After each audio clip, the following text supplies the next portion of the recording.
Listo, pues bienvenidos para nuestra segunda lección de las enseñanzas de Jesús. El curso que estamos llevando es El Dios verdadero. Esta es nuestra segunda lección. Para esta lección vamos a comenzar con una oración. Oremos. Amado Padre Celestial, te agradecemos que hayas enviado a tu Hijo Jesús para ser nuestro mediador. Sin él estaríamos perdidos. Ayúdanos a entender nuestra salvación cada vez más, para que podamos estar verdaderamente agradecidos por tu gracia. En el nombre de Jesús oramos. Amén. ¿Ok? Pues, como ya hemos dicho, queremos hacer todo en decencia y con orden y para la gloria de Dios, y por eso vamos a hacer un pequeño repaso de nuestros estatutos. Mostremos respeto llegando preparados, siendo puntuales, a los profesores que nos sirven, a los compañeros en clase y en el grupo de WhatsApp. Nuevamente queremos usar nuestro tiempo y nuestras herramientas para la edificación y para crecer como el cuerpo de Cristo. Para ello, vamos a manejarnos con respeto y en amor los unos con los otros.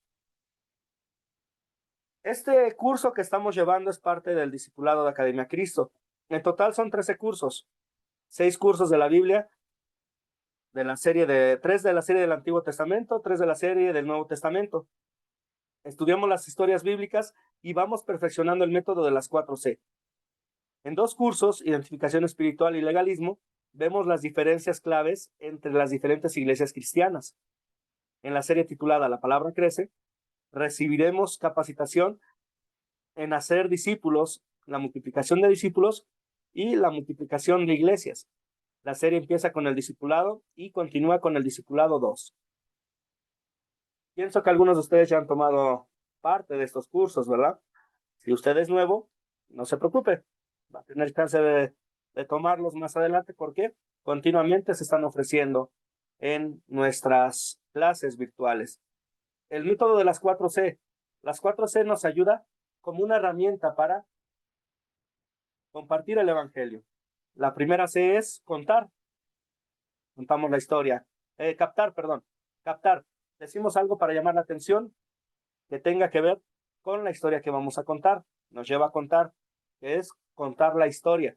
Podemos hacerlo con nuestras propias palabras o directamente de la Biblia. Luego sigue considerar. En esta parte repasamos partes de la historia con algunas preguntas que nos llevan a ver un poco más del contexto, como quiénes son los personajes, dónde ocurrió, cuál fue el problema, y después pasamos a consolidar, que es esta parte de consolidar, viene la aplicación hacia nosotros. Podemos decir que esta parte de consolidar es el encontrar la ley y el evangelio y una aplicación en cuanto a la historia que se cuenta. ¿Hasta aquí algún comentario?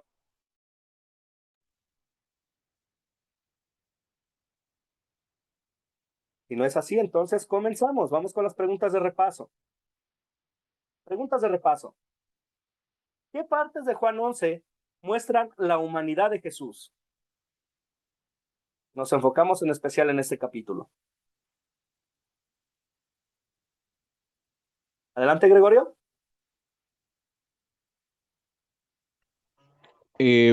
A modo de ejemplo, por ejemplo, Jesús lloró. Él sintió preocupación, sintió dolor, lloró. En esos aspectos, él, por ejemplo, manifestó su humanidad. Muy bien, excelente. ¿Alguien más tiene algo más que agregar?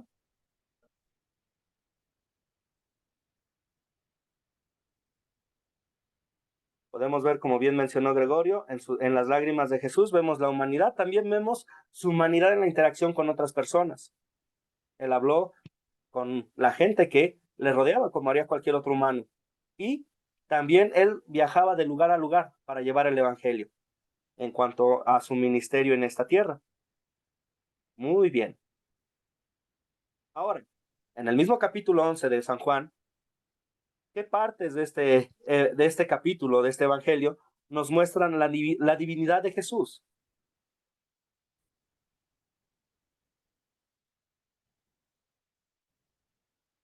¿Quién desea participar? Gregorio, adelante.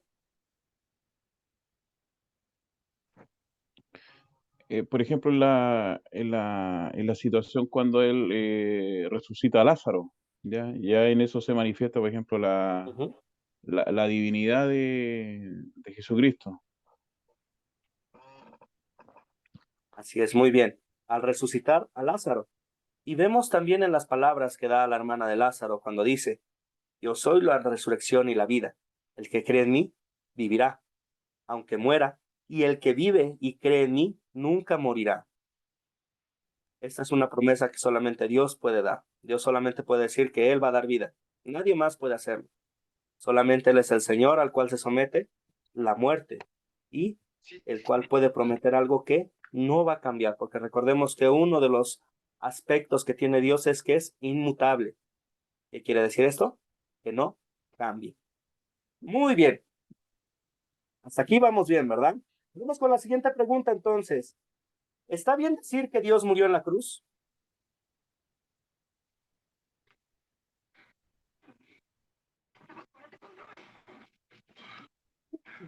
Daniel, le escucho.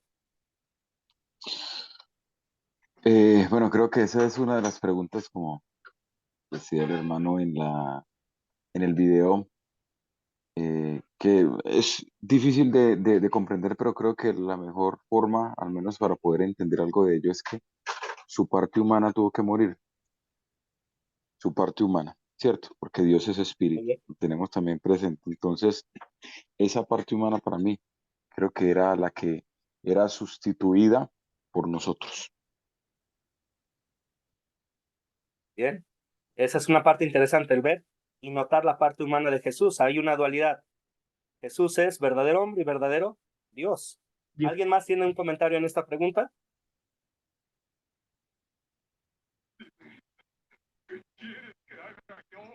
Adelante, Gregorio. Pastor, hago presente que lo que voy a manifestar es un punto de vista, entonces puedo estar errado, le agradecería me pudiera ayudar. Creo que Dios pasó de un estado a otro. Claro, para cumplir el propósito del sí o sí tenía que morir. Él representaba al Cordero Pascual. Pero también ¿Mm? sabemos que él en este caso fue, ¿no es cierto? Bueno, de acuerdo a lo que dice la Biblia, al centro de la tierra a rescatar estas almas que estaban encarceladas. Entonces, no sé si él pasó de un estado a otro. En eso tengo una pequeña duda, pastor. Ok. Sí, y esperaba esta duda. ¿Por qué? Es algo que es difícil para nosotros comprender y yo creo que antes de ver y contestar esta pregunta, tenemos que irnos unos 33 años atrás al establo. Cuando Jesús nace es interesante y es un misterio profundo el hecho de que lo infinito se vuelve finito. El Dios eterno se vuelve un bebé con un propósito para rescatarnos, para tomar el lugar de aquellos que estaban bajo la ley y cumplirla perfectamente. Algo que nos ayuda a entender y contestar esta pregunta es, en primer lugar, que en Jesús hay una dualidad. Es verdadero Dios y verdadero hombre. Tenía que ser verdadero hombre para poder morir. Dios no puede morir. Tenía que ser verdadero Dios para que el sacrificio fuera completo y suficiente. ¿Por qué? Porque ningún hombre puede morir por otro para el perdón de los pecados. Tiene que ser alguien perfecto. En este caso es Dios. Nos ayuda a entender un poquito el diagrama que habíamos visto en cuanto a la Trinidad. Vemos que el Padre no es el Hijo no es el Espíritu Santo y el Espíritu Santo no es el Padre, pero siguen siendo Dios. Cada uno manifestado en diferentes personas. Mientras Jesús estuvo en la tierra, fue verdadero hombre y verdadero Dios, no fue un Dios disfrazado o un Dios adoptado, como han enseñado algunos en cuanto a que Jesús llegó a ser hijo de Dios hasta el bautizo. No, vemos que Jesús es hijo de Dios desde la eternidad. Él estuvo presente en la creación del mundo. Cuando vemos esta parte, podemos decir que sí, que el Hijo de Dios, que Dios murió, porque Jesús es Dios, en el sentido de la persona de la Trinidad que está actuando en este lugar como el sacrificio. ¿Ok? Vemos que Jesús es Dios, uno. Jesús murió. Podemos decir que sí, Dios murió. Y decir que Dios murió en la cruz es ser fiel a la Escritura, porque está cumpliendo con lo que el mismo Dios había dado por sentado, de que iba a venir un Salvador que redimiera a todos con un sacrificio perfecto. Tal vez esto es, de nuevo, es algo que necesitamos profundizar y conocer bien. Y es algo que muchas de las veces, como mucho de la Escritura, creemos simplemente por la fe. ¿Por qué? Porque con nuestra lógica humana no lo entendemos. El hecho mismo de la encarnación es un misterio grande para nosotros. Porque decimos, ¿cómo puede ser que lo infinito, lo que llena todo, se hizo un bebé? Se hizo porque así fue su voluntad y ese fue su amor para con nosotros. El hecho de que Dios muriera en la cruz es igual una muestra de amor grandiosa. Y nota aquí, hacemos un paréntesis grande, Dios Hijo, Dios el Redentor, no Dios Padre ni Dios Espíritu Santo, ¿ok? De nuevo aquí volvemos con lo de la Trinidad, recordar que no son tres dioses diferentes, sino que son tres manifestaciones de la deidad, tres personas, pero siguen siendo el mismo Dios. ¿Algún comentario hasta aquí? Más adelante lo vamos a tocar más a fondo. Les animo, si tienen alguna duda o algún comentario, exprésenlo. No hay ningún problema, estamos para aprender. Para mí es un privilegio el poder ayudar y el poder guiar. Y también aprender de ustedes, ¿ok? Si tienen algún comentario, con toda confianza. Estoy para servirles. ¿Alguien tiene algo que agregar en cuanto a esta última pregunta de repaso?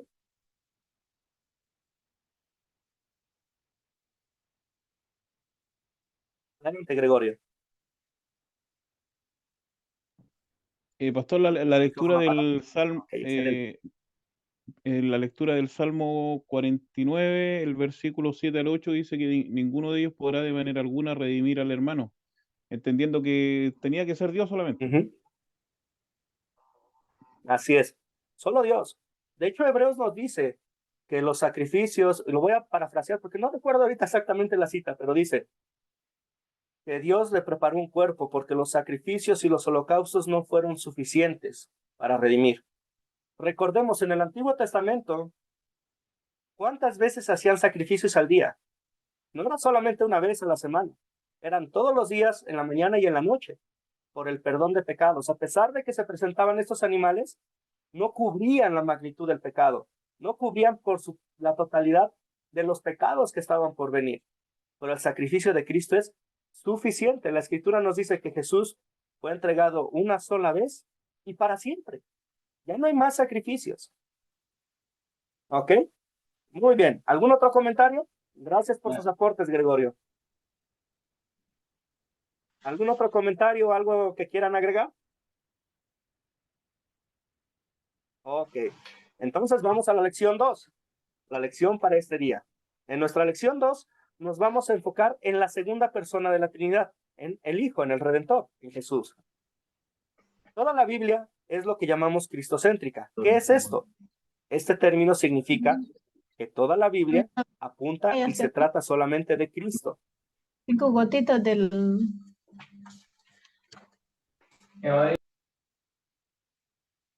Los creyentes del Antiguo Testamento miraron hacia la salvación futura que Jesús lograría.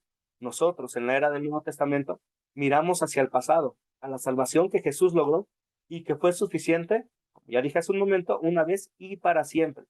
Y eso no quiere decir que no seguimos viendo hacia el cielo a la espera de las promesas, porque con anhelo seguimos esperando a nuestro Redentor cuando venga por toda su iglesia, por todos los suyos y haga de este cuerpo de corrupción, algo incorruptible, algo perfecto, para que vuelva todo perfecto como fue cuando fue creado al principio de todo. ¿Algún comentario hasta aquí? ¿Entendemos qué quiere decir cristocéntrico?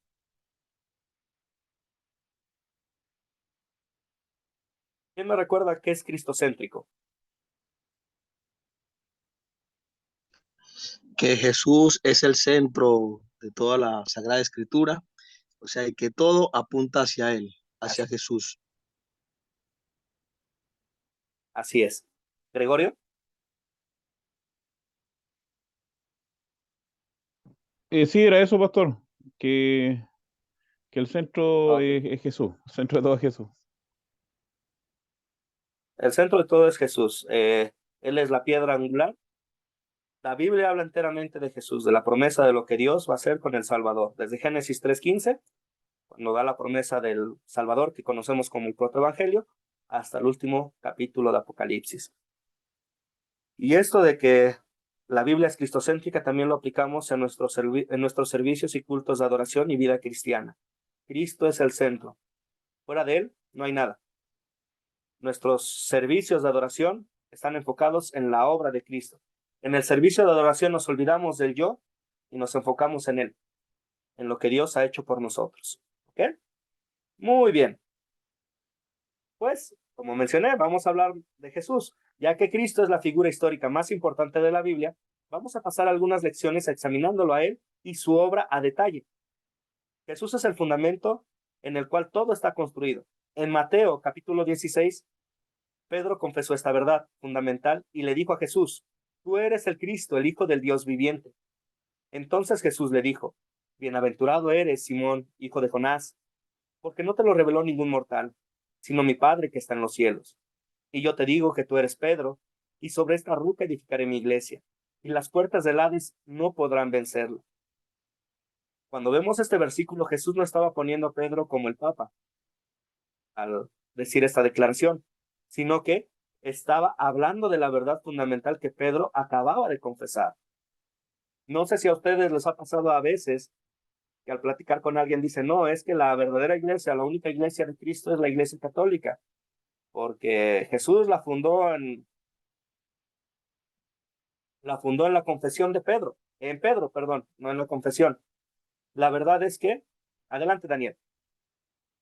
Así es, pastor, y creo que es uno de los debates más antiguos que quizás se pudiese tener con los creyentes católicos, sí, respetando pues su pensamiento, pero ahí es donde nosotros vemos que de ese pasaje se hace una eisegesis y no una exégesis, lastimosamente, y cómo llega de pronto a cambiar todo el contexto de esa declaración de Pedro. Así es, muy bien, muchas gracias Daniel. Gregorio, le escucho. Pastor, lo referente de ese pasaje, que Jesucristo se está refiriendo a la revelación que le hizo el Padre de quién era Jesucristo, y que esa iba a ser, en este caso, la roca, la revelación de quién era el Hijo. ¿Qué era lo otro que se me iba, Pastor? Ay, ay, ay. Bueno, ya me acordaré. Pero eso, Pastor. Okay. Sí, excelente, gracias Gregorio. Sí, la piedra, la base es Cristo, no Pedro. De hecho, es un juego de palabras que es Petro, Petras. Me Petros acordé. es un guijarro, una piedrita chiquita. Petra es Petros. una piedra grande, que es la confesión que está haciendo Pedro en este momento. Adelante, Gregorio, ¿ya vino la idea de nuevo? Sí, sí, referente que, por ejemplo, ya una vez que están los apóstoles, ¿no es cierto? Jesucristo propiamente tal no dejó una denominación, por decirlo de alguna manera, ya era la palabra pura. Después en Apocalipsis se habla de los nicolaitas, que ahí denominaron, y esa denominación terminó en la Iglesia Católica propiamente tal, y pasó justamente lo mismo que pasó con los fariseos, donde empezaron a agregar tradición y invalidaron la palabra de Dios, pero fue con los nicolaitas. Sí, exacto. Y una parte importante es, y me gusta citarlo, hace unos años la Iglesia Católica enseñaba: fuera de la Iglesia Católica no hay salvación. La verdad es que la Escritura dice: fuera de Cristo no hay salvación. Y lo que sí dice la Escritura es que donde quiera que se invoque el nombre del Señor, allá hay salvos. ¿Cuál es el único requisito que da la Escritura para ser parte de la Iglesia de Cristo? Creer en Jesús, no más. Ya los demás reglas de hombres y cosas que vienen son simplemente añadiduras. Claro, después de creer viene la vida de santificación, ¿verdad? El querer vivir como Dios espera de sus hijos. Pero en sí el propósito, o mejor dicho,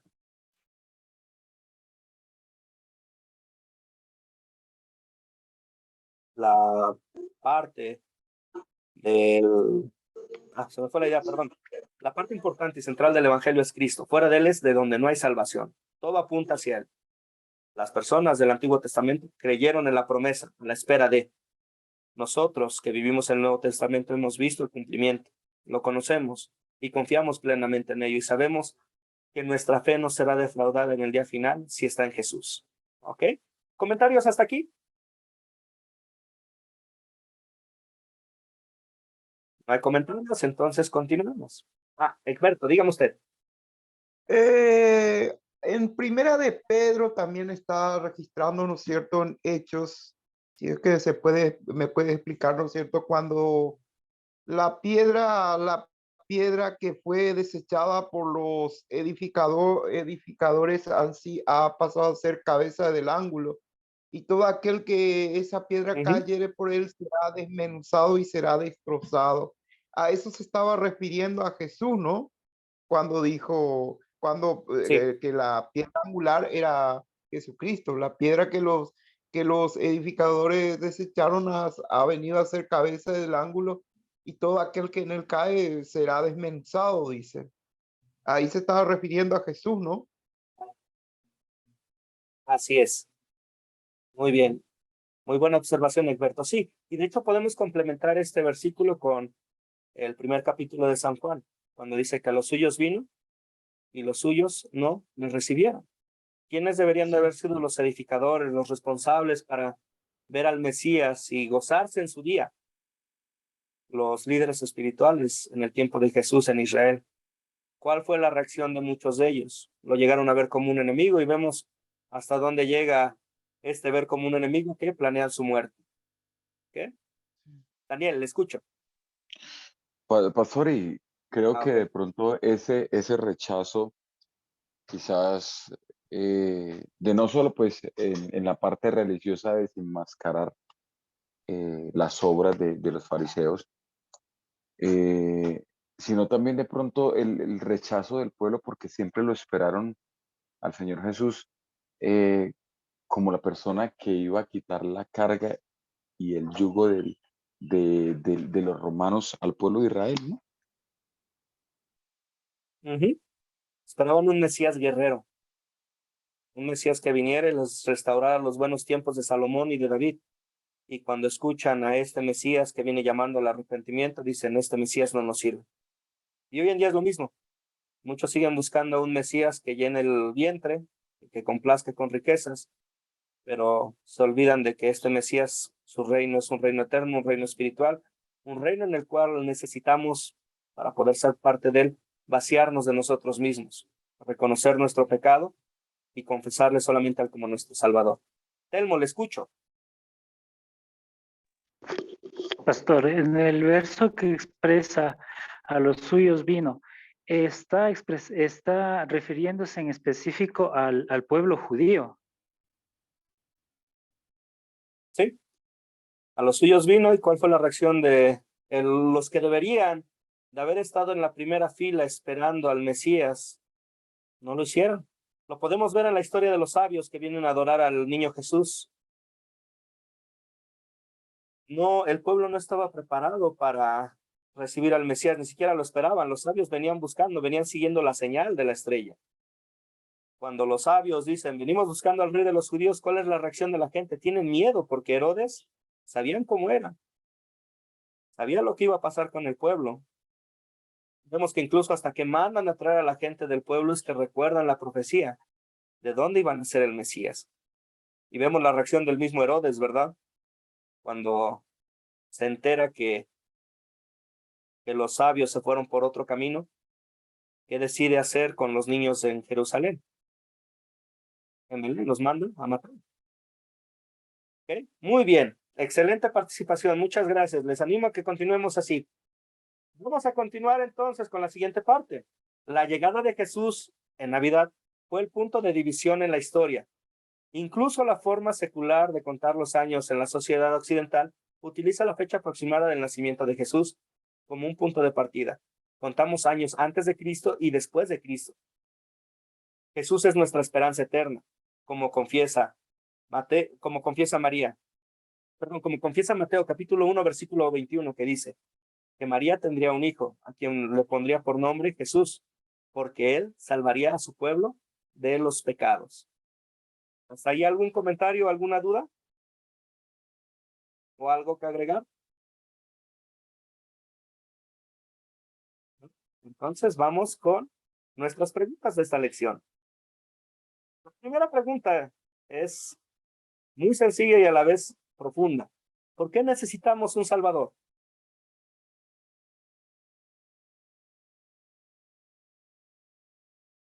¿Qué tenemos la necesidad de un Salvador? Daniel, le escucho y luego Gregorio. Pastor, porque nuestra condición espiritual y humana no nos da para salvarnos a nosotros mismos. Necesitamos, como leíamos ahorita en la palabra, a alguien que sí cumpliese los estándares del Señor. Así es, excelente. Gregorio, le escucho. Sí, concuerdo plenamente con el hermano. Nosotros somos salvos por gracia. Nunca va a ser suficiente lo que nosotros podamos hacer. Es la misericordia de Dios que nos hace ser salvos. ¿Y por qué Dios? Porque en el Antiguo Testamento, ¿no es cierto? En el Antiguo Pacto, el animal solamente servía para cubrir el pecado. Pero con Jesucristo, todos nuestros pecados, ¿no es cierto?, quedaron clavados en la cruz y Él se los adjudicó como propio para que nosotros pudiéramos ser salvos. Así es, excelente aporte. Recordamos lo que nos dice primero de Juan, ¿verdad? La sangre de Jesucristo, su Hijo, nos quita o nos limpia de todo pecado. La verdad, no podemos salvarnos porque todas nuestras obras, por nuestra condición pecaminosa, son inútiles. Somos salvos, como bien dijeron hace un momento, por gracia, solo por el amor inmerecido de Dios. Yo no puedo hacer nada para complacer a Dios a través de mis hechos. Mis hechos no sirven, no alcanzan. A veces la gente dirá, pero yo soy muy bueno. Ajá, pero el ser bueno, bajo el criterio humano, no sirve. Necesitamos a alguien que fue realmente perfecto para salvarnos. Necesitamos correr a él. ¿Por qué? Porque por cada cosa buena que hacemos, hay un ciento de cosas malas que hacemos. Y si de verdad queremos jugar a la balanza, vamos a salir perdiendo delante de Dios. ¿Ok? Hace un momento hablaba en la primera clase que para conocer la enfermedad es bueno saber el síntoma, ¿verdad? Y esto nos lleva a esta pregunta. ¿Cómo entró el pecado en el mundo? ¿Quién recuerda cómo entró el pecado en el mundo?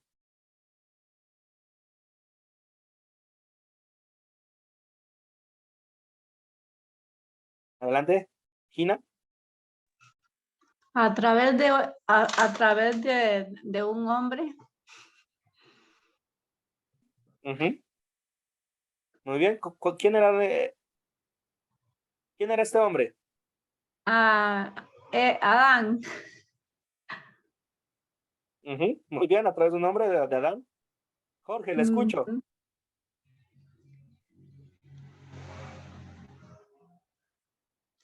¿Tiene el micrófono apagado, Jorge? Ya, que el pecador entró realmente por la desobediencia. Sí entró por un hombre que, bueno, por un ser humano que en este caso fue Eva, ¿verdad? Pero fue causado por la desobediencia. Muy bien. La desobediencia trajo como consecuencia el pecado. Vemos que nos dice San Pablo, ¿verdad? Por tanto, como el pecado entró en el mundo por un solo hombre y por medio del pecado entró la muerte, así la muerte pasó a todos los hombres por cuanto todos pecaron. No hay justo ni aún uno. Podríamos pensar, y lo hablábamos la clase pasada, perdón, me fui muy lejos. En cuanto a la inocencia, pensar, es que un bebé es inocente. Pues la escritura nos dice lo contrario, ¿verdad? Dice, todos los hombres son culpables del pecado. Gina, le escucho. Y todos están destituidos de la gloria de Dios. Solo a través de nuestro Señor Jesucristo somos salvos. Y junto con Él Sí, somos, todos. No hay... junto con Él somos, a través de Él, somos adoptados para nuestro Padre Celestial. Así es, solamente Él, no hay más. Sin Él estamos fuera. Sin Él no merecemos que nos abran la puerta. Pero Él viene y nos abre la puerta del cielo y nos garantiza un hogar eterno. Muy bien. ¿Quién es el diablo? Un ángel caído. Podemos ver en esto. Es un ángel caído. Excelente.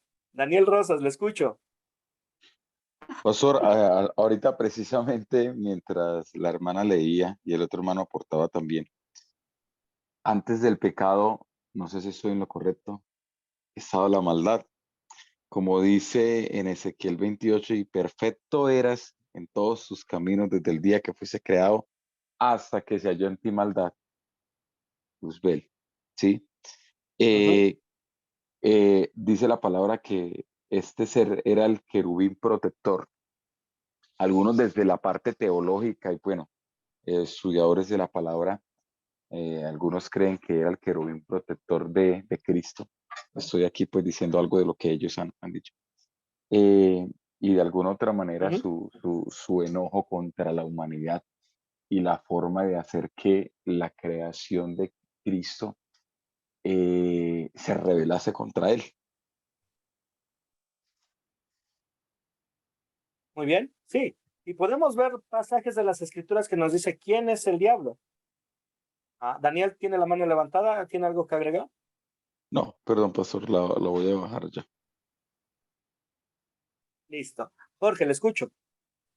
Bueno, nada más como comentario acerca de lo que el hermano leía acerca de Ezequiel 28, yo creo que ese será como otro tema, ¿no? Porque realmente cuando Lucifer, sí, lo dice bien claro, Ezequiel se enalteció tanto que por eso fue que, como decía la otra hermana, fue desechado del cielo. Pero Lucifer estuvo muy tranquilo hasta que Dios creó a Adán y Eva. Porque antes de esto, pues él se sigue sintiendo el más inteligente, el más sabio, el más bonito. Pero ¿qué pasa? Que inclusive cuando crean a Adán, él sigue tranquilo.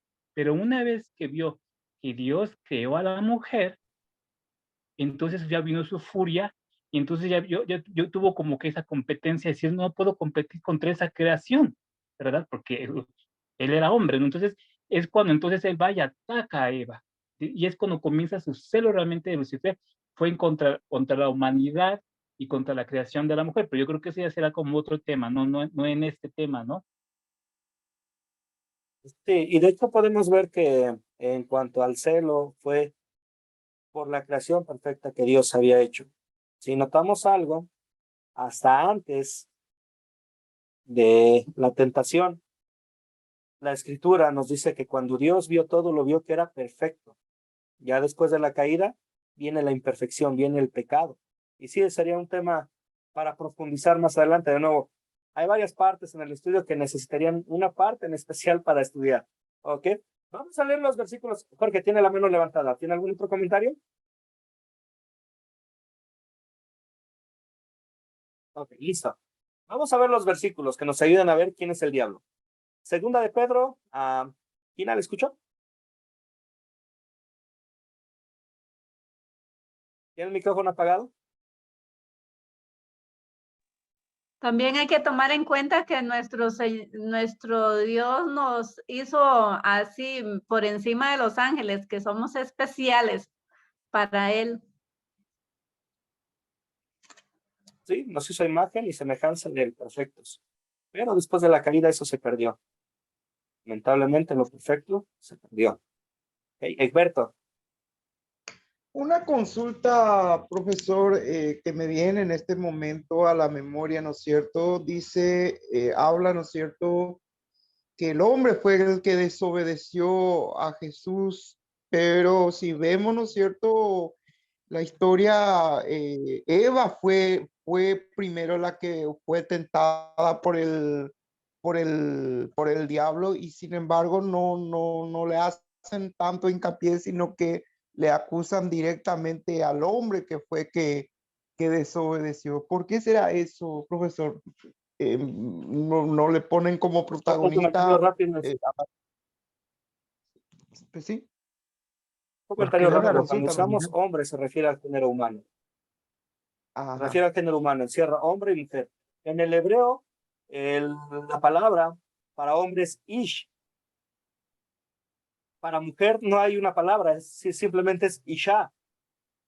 De hecho, en traducciones más viejas, en lugar de decir mujer, dice varón. Por eso, porque no está un término como tal así. Y cuando usa el término hombre se refiere a la humanidad completa, tanto hombre como mujer en este caso. Gregorio, le escucho, y luego Jorge.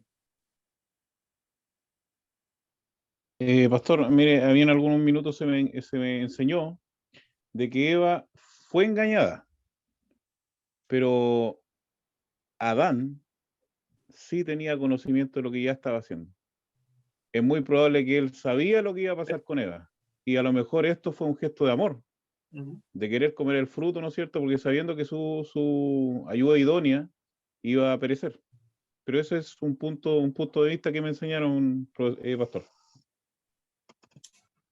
Ok, Jorge, lo escucho. Bueno, ahora sí que lo vuelvo a repetir, ¿no? Estos son como temas para otra clase. Y yo lo único que puedo comentar es que Sí. un ejemplo muy pequeño, ¿no? Yo tengo un niño y mi niño me dice que le compro un gatito, y si yo le compro el gatito, entonces mi hijo es responsable de cuidar ese gatito. Entonces, vamos acá con Adán y Eva. Nuestro padre se dio cuenta que Adán estaba solo, ¿verdad? Y la palabra dice, el hombre no puede estar solo. Entonces le creó una pareja. En la Biblia también nos dice bien claro que mujeres sujétense a sus esposos, ¿verdad? Y la Biblia dice bien clara que la cabeza de la casa es el hombre. Entonces, cuando Eva peca, efectivamente, la Biblia dice varón y varona, o sea, sí especifica el sexo, hombre, mujer, varón o varona. Y también dice muy claro, cuando se da cuenta de lo que pasó, Jehová dice, es Adán, ¿y dónde está Eva? ¿Verdad? O sea, a quien le habla primeramente es al hombre, no le habla a la mujer, porque él es responsable. Y si vamos ahora, por ejemplo, no vamos muy lejos, cuando estamos en la iglesia y están las congregaciones de matrimonio, lo dice muy claro. El hombre tiene la obligación de amar, cuidar y respetar a su esposa. Él es responsable de su esposa. Entonces, por eso Dios a quien se refiere es Adán, porque él es responsable de lo que Eva había hecho. Nada más puedo comentar eso. Sí. De hecho, en este caso cada uno es responsable. Yo ponía el ejemplo hace un curso con las personas. ¿Quién tuvo la culpa de que Eva pecara? ¿Eva o el diablo?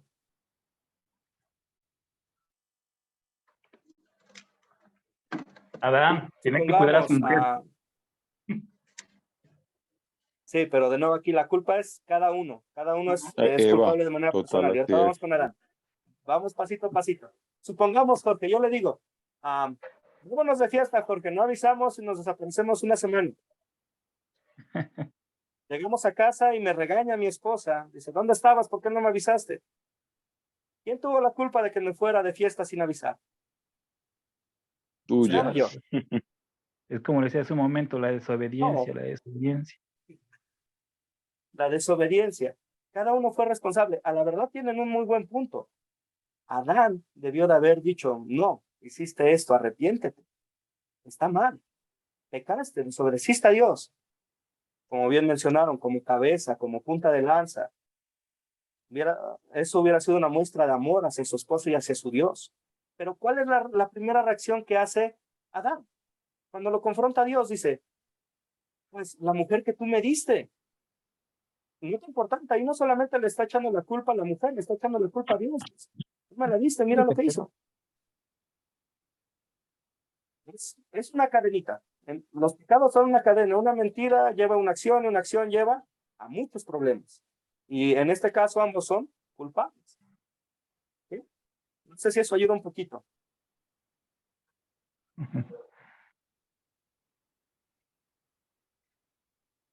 Ok. Jorge tiene la mano levantada. ¿Tiene algún otro comentario? Perdón, ya la bajo, ya. No se preocupe. Ok, vamos con los versículos para ver quién es. Egberto, lo escucho. No, y inclusive que usted mismo también estaba diciendo que cuando Eva, por ejemplo, arrancó el fruto de la ciencia del bien y del mal, inclusive le agarró y le invitó a Adán, compartió también con su señora Adán pudo haber dicho. del árbol, y él tampoco no le preguntó, ¿eh? No le preguntó, ¿no es cierto?, de dónde sacó ni nada, sino que le invitó y compartió con él también, ¿vio? Adán, Sí, con la mujer. ambos comieron y ambos sabían lo que estaban haciendo. Cuando Dios les da este mandato, es para que tuvieran una oportunidad de mostrar su amor a su creador. Pero escucharon a otra persona, a otro ser, el cual sembró la desconfianza, sembró la semilla, sembró la avaricia en ellos. Y tomaron y comieron. Volvemos al estudio. ¿Quién es el diablo? Segunda de Pedro, capítulo 2:4 nos dice: es un hecho que Dios no perdonó a los ángeles que pecaron, sino que los arrojó al infierno y los lanzó a oscuras prisiones, donde se les vigila para llevarlos a juicio. Judas 6 dice: incluso a los ángeles que no cuidaron su dignidad, sino que abandonaron su propia mansión, los ha retenido para siempre en prisiones oscuras y para el juicio del gran día.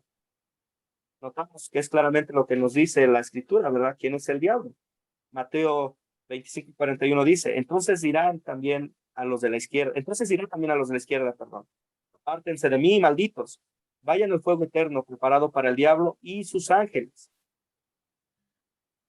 Estos versículos nos dan una respuesta. El diablo es un ángel caído que dirigió la rebelión contra Dios. Aparentemente, y esto digo aparentemente, sucedió en algún momento después del día 7 de la creación, entre la creación, cuando todo era perfecto, y la tentación. ¿Ok? No tenemos un punto exacto de partida, decir, no, fue en este día, en esta hora. Pero tenemos una idea. ¿Por qué? Porque hasta antes del punto de la tentación, la escritura nos dice que todo lo que había hecho Dios era perfecto. Ahora después viene la caída, viene la tentación y el diablo entra en acción. ¿Ok? ¿Comentarios hasta aquí? No le escucho. Pastor, me había quedado con una duda anterior. En Génesis nos explica los 7 días, los 6 días de la creación, y dice que en el séptimo descansó. Entonces, no especifica en qué lugar o cuándo fue la rebelión. No lo encontramos de eso. Entonces, alguna vez mediante una prédica, asumí que la rebelión se dio primero y luego fue la caída de Adán. Entonces, como la rebelión sucedió primero, ya estuvo condenado a prisión oscura, y como se le entregó a Adán el paraíso para que él gobernara, como dice la palabra, ahí vio una oportunidad el diablo para gobernar el mundo. Entonces, de esa manera fue la secuencia, se podría decir. Sí, y más que para gobernar el mundo, para arruinar la obra perfecta de Dios. Daniel Rosas, le escucho. Pastor, pues de lo que también de pronto he conocido un poquito, creo que esta es una de las posturas teológicas un poquito más complejas, debido a que, pues, según los minerales de la tierra, han llegado a establecer la cantidad de años de su creación. Ahora, la Biblia no nos registra, pues bueno, la Biblia registra el momento en la creación como tal, de la tierra enfocada al hombre, ¿sí? Algunos he escuchado en las predicaciones cuando hablan de la tierra estaba desordenada y vacía, algunas posturas dan a conocer de quizás ese ímpetu, de Satanás al ver la creación de Dios, más allá del tercer cielo, el segundo cielo del universo. Entonces es un poquito complejo dentro de las posturas que hay, de qué momento existió la caída, si antes o después, porque aquí nos narra o se enfoca en la creación de alguna otra manera del ser humano, más no del universo. No sé, si estoy mal me corrige. Sí. Nos ayuda un poquito a entender, y nada más para cerrar ya esto, que La rebelión ocurrió, como mencioné hace un momento, momentos después del séptimo día, entre la creación y la tentación. ¿Por qué? Porque escuchamos el juicio de Dios ante su creación en cada uno de los días. Dice todo esto, y vio Dios que todo era bueno en gran manera. No había maldad, no había pecado. Ya entre el término de la creación y la tentación, cuando viene el diablo a actuar, pues podemos ver o entender que en ese momento es cuando el diablo entra en acción. En ese momento probablemente fue cuando se rebelaron contra Dios. Ahora, una parte importante en esto son temas que nos pueden llamar la atención, son temas que es bueno conocer, pero de nuevo recordamos que el punto principal de la escritura es Cristo, nos enfocamos enteramente en él. Queremos conocer esto, es bueno, sí, pero no nos queremos apartar tanto de la verdad que nos dice la escritura sobre nuestra salvación. ¿Por qué? Porque a veces eso igual puede ser un piquito de tentación por cada uno. A veces empezamos a buscar más allá, más allá, más allá, y empezamos a seguir más lo que dice o lo que cree el hombre conforme a su sabiduría que lo que Dios nos revela. Lo que importa para nosotros en la escritura es el tema de la salvación solo en Cristo Jesús. ¿Okay? Y de nuevo, la misma Amén. invitación que la clase pasada. Si alguien tiene una duda o quiere estudiar un poco más sobre esto, podemos platicar. Tomamos un ratito fuera del curso y con gusto les puedo ayudar. ¿Ok? Excelente, pastor, gracias. Ok, vamos con la siguiente. De nada, vamos con la siguiente pregunta. ¿Podemos salvarnos por nosotros mismos? ¿Quién puede leer la cita de Romanos que está en sus pantallas? Yo, pastor. ¿O quién desea darle lectura, mejor dicho? Adelante, Pastor. Daniel. Romanos 3, 10, 18. Como está escrito, no hay ni uno solo que sea justo, no hay quien entienda, no hay quien busque a Dios, todos se desviaron, a una se han corrompido. No hay quien haga lo bueno, no hay ni siquiera uno. Su garganta es un sepulcro abierto y con su lengua engañan. En sus labios hay veneno de serpientes, su boca está llena de maldición y de amargura. Sus pies son veloces para derramar sangre, destrucción y desgracia hay en sus caminos, y no conocen el camino de la paz. No hay temor de Dios delante de sus ojos. Y ahora respondemos la pregunta, ¿podemos salvarnos por nosotros mismos? ¿Qué nos dice San Pablo? Adelante, familia Porras. Pastor, yo considero que nosotros por sí solos, si no tenemos la ayuda de Dios, no podremos tener esa capacidad para hacer eso. Considero que en todo momento tenemos que estar, primero que todo, cumpliendo los mandatos que Dios nos deja a seguir. Y segundo, que por sí solos muchas cosas no las podemos hacer sin la ayuda de Dios.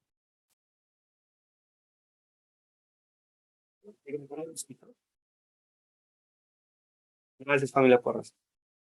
¿Tiene el micrófono apagado, Gregorio? Pastor, reiterando lo que dije antes, nosotros nunca vamos a poder llevar una vida perfecta por nuestra humanidad. Nosotros lo que a diario tenemos, somos justificados. El Padre, ¿no es cierto? Abogado tenemos para con el Padre, pero nosotros no podemos llevar una vida perfecta como lo hizo Jesús. Jesús llevó una vida perfecta y a través de su vida perfecta nosotros somos perfectos, a través de lo que Él pasó, a través de lo que Él vivió. Pero nosotros por nuestra propia cuenta no podemos. Un profesor igual me acuerdo que había hecho alusión de que una buena persona, ¿no es cierto?, si es que se iba o no al infierno, pero resulta que esa persona era muy buena persona, era muy popular, pero en algún minuto fue chismosa, por dar un ejemplo, o en algún minuto deseaba tal vez lo de su prójimo, siendo una buena persona, pero no tenía quien la justificara. Eso sería, profesor. Excelente, no tenés que pagar por su pecado, ¿verdad? Estaba solo, desvalido. La verdad es que no podemos salvarnos por sí solos. La escritura es clara cuando dice, somos salvos por gracia, no por obras. Daniel, dígame usted. Así es, pastor, creo que lo que hace la diferencia, lo que marca la diferencia de nuestra creencia a las demás en todo el mundo, tantas que existen, es que nosotros necesitamos un Salvador y ellos creen que por las obras se pueden salvar. Así es. Y si somos honestos, si usamos la ley de Dios como espejo y vemos estos versículos, yo no sé ustedes, pero a mí me describe bastante bien estos versículos sin Cristo. Sin Cristo, con todo eso en vista. No hago lo bueno. Mi boca es un sepulcro abierto que solamente produce mentiras. Sin Cristo, aún con Cristo tenemos esa lucha, batallamos con el viejo hombre. Es bueno entender, como bien mencionaron, y tal vez el término va a ser un poquito fuerte, pero a la verdad, sin Cristo, delante de Dios somos inútiles. No podemos salvarnos. Sin Cristo estamos perdidos, desvalidos. Es como aquel hombre que se está ahogando y no sabe nadar y le avientan una piedra. Va a hundir. Lo que necesita es alguien que lo saque de ahí, que lo ayude. ¿Sí? Cristo es quien viene, nos saca, nos rescata y nos da vida. Daniel, ¿se quedó su mano levantado o tiene algo que agregar? No, pastor, se quedó levantada, gracias. Sí. Excelente. Además de lo que vimos en Juan capítulo 11 en el video, ¿cuáles son algunos otros pasajes de la Biblia que nos dan evidencia de que Jesús es el verdadero Dios? ¿Quién recuerda algún pasaje de la Biblia que nos dan evidencia de que Jesús es verdadero Dios? Jorge, ¿le escuchó? En un pasaje está en Filipenses que dice, haya pues en vosotros este sentir que hubo también en Cristo Jesús, el cual siendo forma de Dios no estimó ser igual a Dios como cosa que aferrarse, sino que se despojó a sí mismo tomando forma de siervo, hecho semejante a los hombres. Perdón. No, adelante, continúe. Bueno, hecho semejante a los hombres. Ya me perdí, es que me lo sé de memoria, pero me corté. No tengo aquí la Biblia. Pero bueno, este es un pasaje que nos muestra la divinidad de Jesús, que es suficientemente hombre y suficientemente Dios. Ahí claramente dice, ¿verdad? No estimó el ser a Dios como algo a que aferrarse, sino que se hizo menor que un ángel. ¿Alguien conoce otro pasaje? Gracias, Jorge.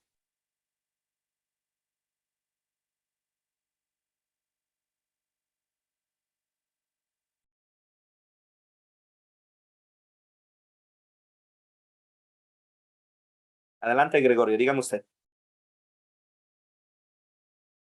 Tiene el micrófono apagado. Sí, a ver, deme un segundito, estoy buscando el pasaje bíblico. Corintios.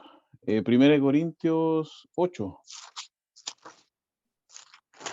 Del 4 al 6. Dice, deme un segundo. Acerca pues de las viandas que se sacrifican a los ídolos, sabemos que un ídolo nada es en el mundo y que no hay más que un Dios. Pues aunque no hay algunos que se llamen dioses en el cielo o en la tierra, como hay muchos dioses y muchos señores, para nosotros, sin embargo, solo hay un Dios, el Padre, del cual proceden todas las cosas y nosotros somos para Él, y un Señor Jesucristo, por medio del cual son todas las cosas y nosotros por medio de Él. Muy bien, excelente. Gracias. Daniel, le escucho.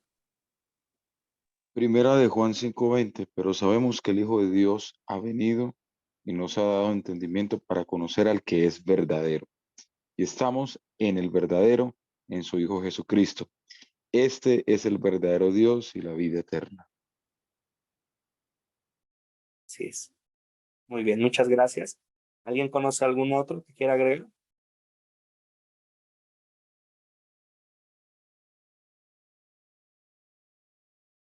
No es así, pasamos a la siguiente pregunta para continuar. ¿Cuáles son algunos de los nombres que tiene Jesús que prueban su divinidad?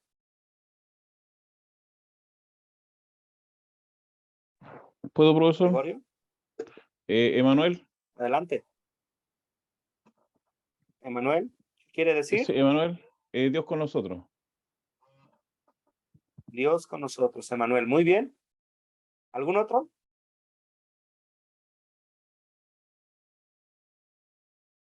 Ina, ¿le escuchó? Yeshua.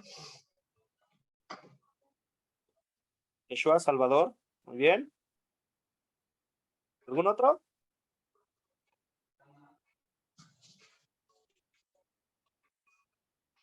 Podemos ayudarnos, ¿verdad? Mateo capítulo 1, 23, como bien mencionaron, Emmanuel. Romanos 9:5, Cristo es Dios. Primera de Juan, capítulo 5, versículo 20. Este es el Dios, este es el verdadero Dios. Mateo 16:16. Tú eres el Cristo, el Hijo del Dios viviente. Y así podemos encontrar algunos otros en cuanto a los nombres que tiene Jesús que comprueban, o que prueban, perdón, su divinidad. Ahora, vamos con la siguiente pregunta. ¿Cuáles son algunos de los atributos que tiene Jesús que demuestran que Él es Dios?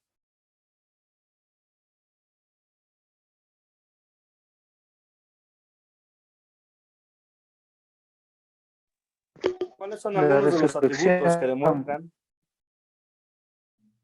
la resurrección? Muy bien. Dio su vida y la volvió a tomar para sí, ¿verdad? ¿Qué más?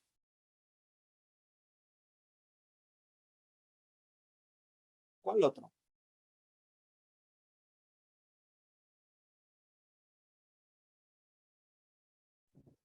Pastor, Adelante, Gregorio. Y luego Gina. usted me dijo manifestaciones de Dios. Los atributos que tiene Jesús que demuestran que Él es Dios. Que Él es el camino, la verdad y la vida, y nadie va al Padre si no es por Él. ¿Sí? Ok, es el único camino hacia el Padre. Amén. Amén. Muy bien. Excelente. ¿Algún otro? Nos ayudamos entonces, miren. Podemos ver en Juan capítulo 1, versículo 2. La palabra estaba en el principio con Dios. ¿Qué quiere decir? Que Jesús es eterno. Es igual a Dios en cuanto a esto. Hebreos capítulo 13, 8. Dice, Jesucristo es el mismo ayer, hoy y por los siglos. Es inmutable, no cambia. Mateo 28, 18. Jesús acercó y les dijo, toda autoridad me ha sido dada en el cielo y en la tierra. Jesús está sobre todo. Es quien gobierna, quien reina y quien cuida y preserva a su iglesia. Muy bien, ¿comentarios hasta aquí? ¿O algo que agregar? La siguiente pregunta entonces, ¿cuáles son algunas de las acciones que Jesús ha hecho para probar que Él es Dios? Mencionemos algunas de las acciones que Jesús hizo demostrando que Él era Dios. Gregorio, ¿le escucho?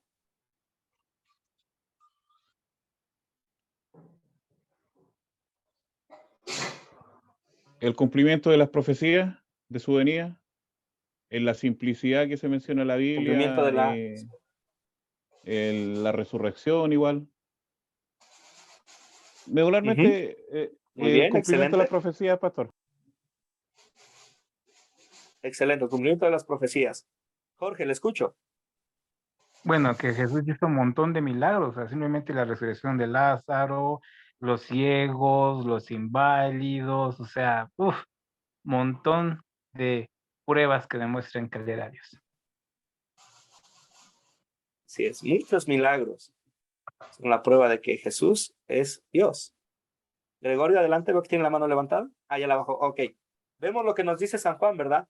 Pero estas cosas se han escrito para que ustedes crean que Jesús es el Cristo, el Hijo de Dios, y para que al creer tengan vida en su nombre. Jesús hizo muchos milagros manifestando su divinidad, manifestando que Él era el Dios y que es el Dios verdadero.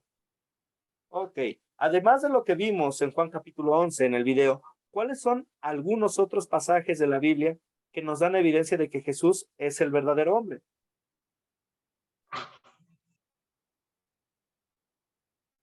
¿Cuáles son evidencias que nos muestran en la Biblia de que Jesús es verdadero hombre?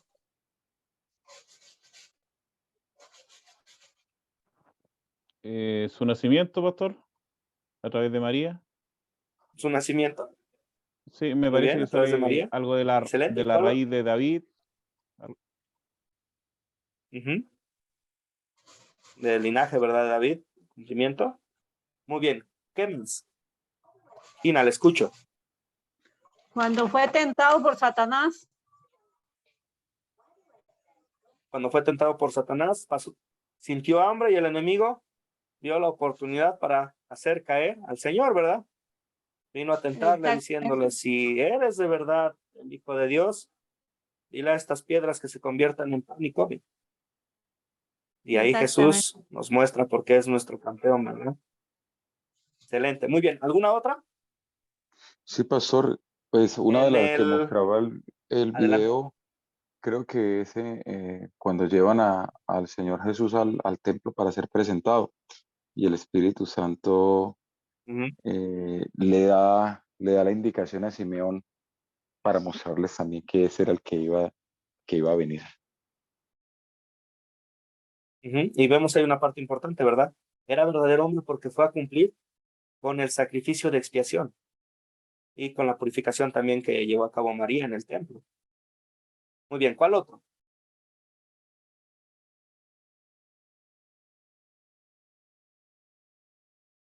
Podemos encontrar infinidad, ¿verdad? Bueno, varios ejemplos de que Jesús era verdadero hombre, en el hecho de que sintió hambre, convivió con la gente, tuvo sed, lo vemos en la crucifixión. Jorge, le escucho, y luego Gregorio. Bueno, uno que a mí me conmueve mucho es que antes de ser crucificado, pues tuvo miedo, porque le dijo Dios, o Padre, si es posible, pasa de mí esta copa, ¿no? Y eso es algo pues muy simbólico porque tuvo esa sensación como nosotros, ¿no? Sí, y respondió muy diferente como respondemos nosotros, ¿verdad? Él dijo, Señor, hágase tu voluntad, y no la mía. La mía. Excelente, gracias, Jorge. Gregorio. Cuando va al templo y se pilla que ya ese templo santo es una verdadera feria, y saca las correas y como hombre se enojó, se enfadó. Fue el verdadero enojo, ¿verdad? Un enojo justificado. Han convertido la casa de mi padre en cueva de ladrones. Muy bien. ¿Dónde llama la Biblia a Jesús un hombre? Vamos a ver los versículos. ¿Quién me puede ayudar a leer? Comenzamos con Timoteo. Primera de Timoteo 2:5. Gregorio, ¿usted desea leerlo o se quedó la mano levantada? Yo le coopero en esta luego porque se me Tina. quedó levantada, pero le coopero. Primera de Timoteo. Capítulo 2, versículo 5. Y dice así, dice, porque hay un solo Dios y un solo mediador entre Dios y los hombres, Jesucristo, hombre. Excelente, gracias. Gina, le escucho. ¿Desea leer el de Romanos? Romanos 1:3. Les escribo acerca de su Hijo, nuestro Señor Jesucristo, que conforme a los hombres descendía de David. Era verdadero hombre, descendiente de David. Gracias, Gina. Elmo, ¿puede leer el de Hebreos? Hebreos 2:14. Así como los hijos eran de carne y hueso, también él era de carne y hueso, para que por medio de la muerte destruya al que tenía el demonio sobre la muerte, es decir, al diablo. Amén. Gracias. Fue verdadero hombre, tenía carne y hueso como aquellos a los que venía a rescatar para libertarlos de aquel que tenía el dominio sobre la muerte, es decir, al diablo.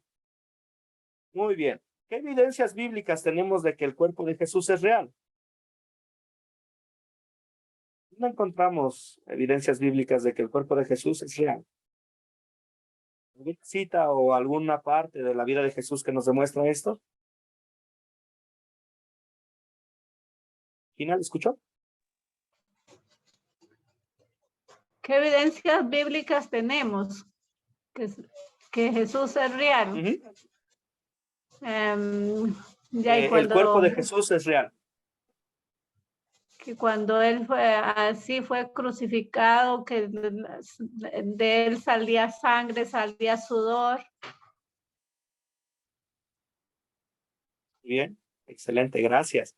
Jorge, le escucho.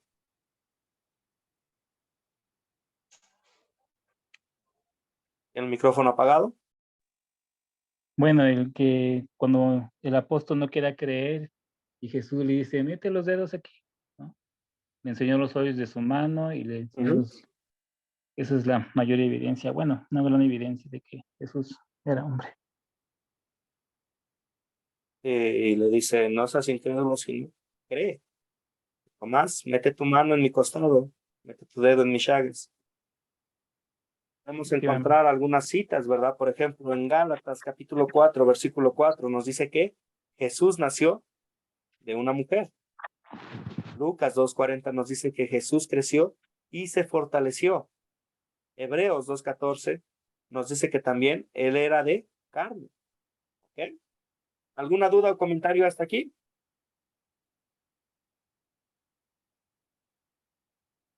Ok, entonces continuamos.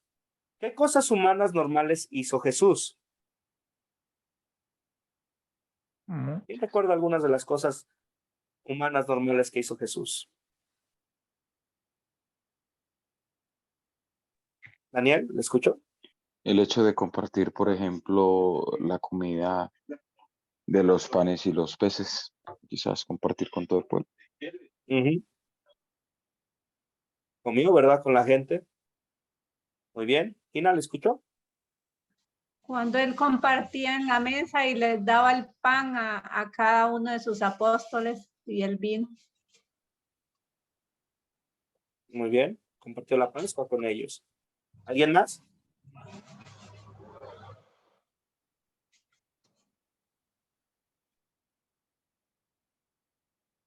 Podemos ver algunas citas, ¿verdad? Por ejemplo, en Juan capítulo 19, versículo 28 nos dice que Jesús tuvo sed.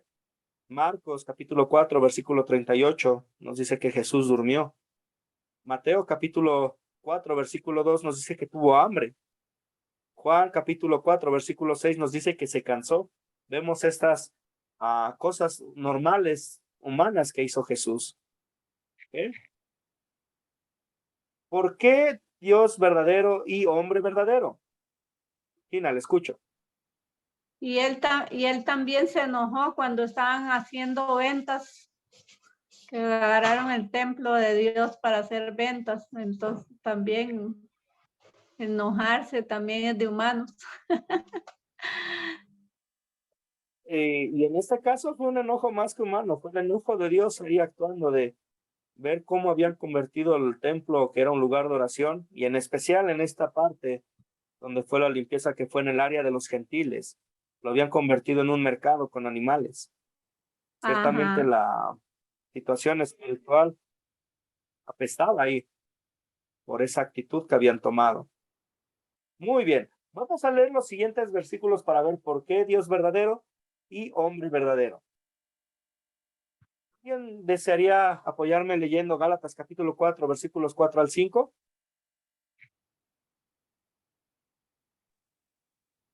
Gálatas 4:5. Dice yo. Yo, por favor. Adelante. Pero cuando se cumplió el tiempo señalado, Dios envió a su Hijo, que nació de una mujer y sujeto a la ley, para que redimiera a los que estaban sujetos a la ley, a fin de que recibiéramos la adopción de hijos. Amén. Muy bien. Continúo con la Jesús tenía siguiente. que ser un ser humano para poder estar. Ahorita pasamos al siguiente, un pequeño comentario aquí nada más. Jesús tenía que ser un ser humano para poder estar bajo la ley, para cumplirla en nuestro lugar. También tenía que ser Dios para que su cumplimiento de la ley pudiera ser atribuido a todas las personas. Como una cita de apoyo, ahí podemos buscar Romanos 5:19. Gina, ¿me ayuda a leer el de Hebreos? Gracias, Telmo.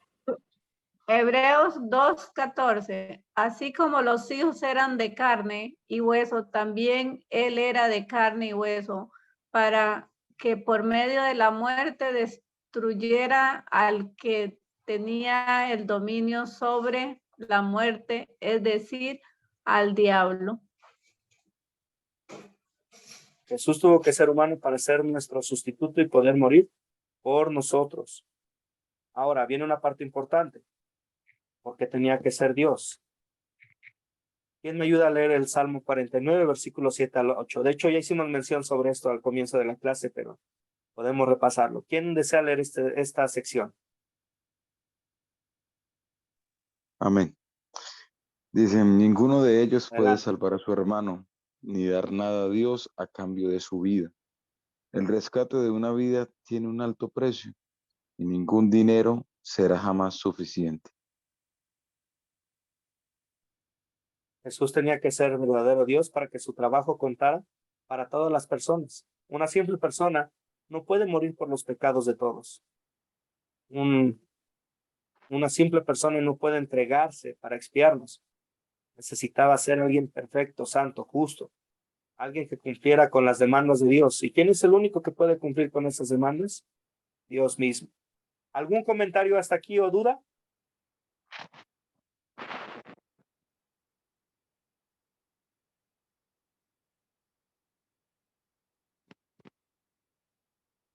¿No? ¿Ninguno? Ok, entonces hemos concluido con nuestra lección del día de hoy. Antes de despedirnos, vamos a hacer una oración. Oremos. Bendito Padre Celestial, te damos gracias, Señor, por habernos dado un único y suficiente Salvador a través de Cristo Jesús. Gracias, Señor, porque en Él tenemos el perdón de nuestros pecados. Gracias, porque en Él ahora somos declarados justos delante de ti. Señor, te pedimos que nos ayudes a día a vivir nuestra fe, a no apartar la vista de Cristo, a tenerlo como el centro de todo. Fortalécenos, Señor, con esta verdad. Guíanos, Señor, para hacer tu voluntad, para mostrar este mensaje de salvación a otros. Recuérdanos una y otra vez, Señor, que el sacrificio de Cristo es suficiente para el perdón de nuestros pecados. Señor, capacítanos. Danos la sabiduría y un espíritu con el cual demos testimonio claro de ti a aquellos que nos rodean. El día de hoy, Señor, te damos gracias por esta oportunidad que nos das de estudiar tu santa palabra, de conocerte un poco más y de trabajar juntos, Señor, en este crecimiento. Te damos gracias, Señor, por todos los que están participando en este curso. Te pedimos, Señor, que les capacites, que les guíes, que les des sabiduría, Señor, para llevar a culminación la buena obra que has comenzado en ellos. Te pedimos por nuestros hermanos que no pudieron estar para nuestra lección. Guárdales, presérvales y guíales con tu palabra, Señor, para que juntos nos gloriemos y nos gocemos en ti, Señor, y en el conocerte más. Señor, en esta noche encomendamos el cuerpo y el alma y todo lo que nos pertenece a tu santo cuidado. Guárdanos y bendícenos, y sé tú con nosotros. Te pedimos esto en el nombre de nuestro Señor Jesucristo. Amén. Pasamos entonces al siguiente corte. La tarea. Van a ver el video corto de la lección 3, de los videos que realizó Pastor Andrew sobre esta clase. También vamos a contestar las siguientes preguntas.